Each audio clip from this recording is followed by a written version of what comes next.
Kay Harry Roque naman po tayo. Ayan, medyo tapang-tapangan pa rin atong si Harry Roque. Yung feeling na, hey, may alam ako, matalino ako, I have experts to assist me para mapatunayan na itong video na ito ay totoo at hindi pineke.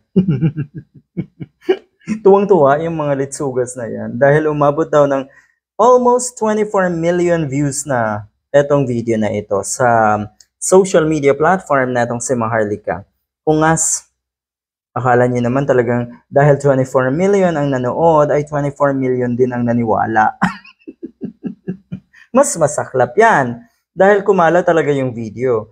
At siguradong, naku, sa dami nating magagaling na experts sa mga ganitong larangan, siguradong merong mga magagaling dyan, matatalino dyan, na magbibigay ng kanilang 2 cents tungkol dito sa video na to. At ako'y naniniwala na overwhelming 90% to 95% ang hindi naniniwala.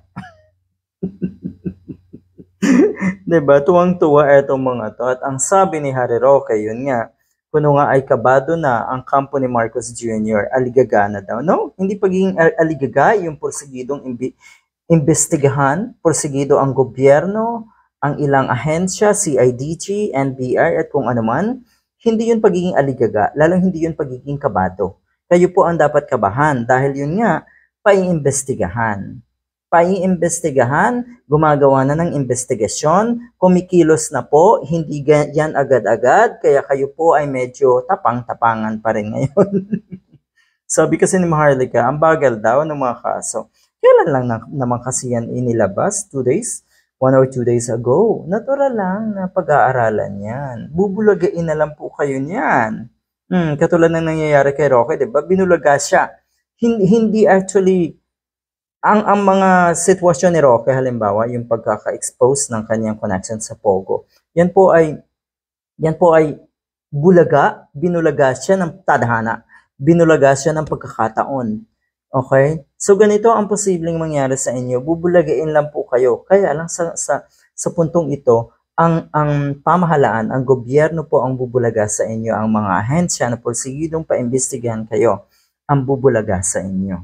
Tuwang-tuwa ang mga animal na ito sa number of views. Buti nga nag-viral. Okay? Para malaman ng taong bayan ang mga kagaguhan nyo. Bakit mo? Marami tayong nababasa sa comment section ng mga videos na ganito.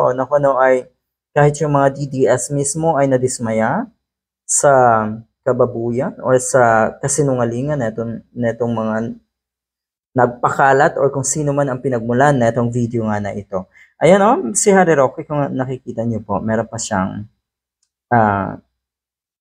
press conference, kung ano man. Talaga po. Ito na yung pinagkakaabalahan nyo. Paano kayo nabubuhay? Wala ba kayong mga trabaho?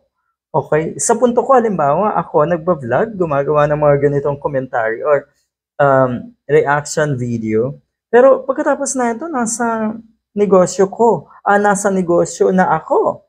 Dahil may negosyo tayo, ito yung mga 2 oras lang. Pero kayo halos buong araw, ginugugol nyo sa mga ganitong bagay. Ano yan? Bayad kayo dyan?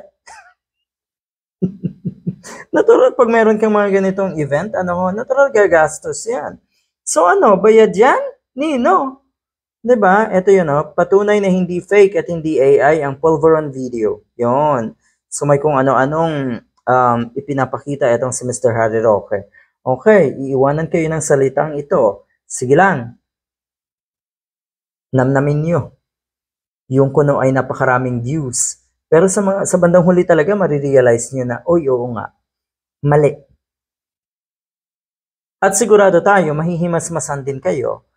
Diba? Dahil alam nyo sa sarili nyo na unang-una ang niloloko nyo sarili nyo lang.